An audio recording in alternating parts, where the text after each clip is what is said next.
কাল যে আমরা গিয়েছিলাম লোকনাথ বাবার মন্দিরের পাশেই ছিল এই কালী মন্দিরটা, নতুন হচ্ছে আর এখানে মনে হয় উৎসব আছে।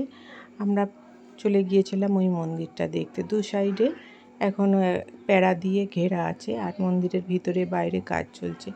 আস্তে আস্তে আমরা সবাই যে গিয়েছিলাম আস্তে আস্তে উপর দিকে মন্দিরের উঠে গেলাম। জল দিয়ে সবেমাত্র পরিষ্কার করা হয়েছে। দেখলাম যে খুবই সুন্দর পা স্লিপ করছে। আমরাও আস্তে আস্তে ওপর দিকে উঠে গেলাম। দেখলাম যে মায়ের মূর্তিটা অসম্ভব সুন্দর। দেখুন বন্ধুরা, কত সুন্দর মায়ের মূর্তিটা। আর এই যে গহনাটা পরানো আছে, দেখতে মাকে কি সুন্দর লাগছে। অসম্ভব সুন্দর মায়ের মুখটা, আর তার সঙ্গে এই গয়নার কালেকশানটা দারুণ দেখতে লাগছে বন্ধুরা।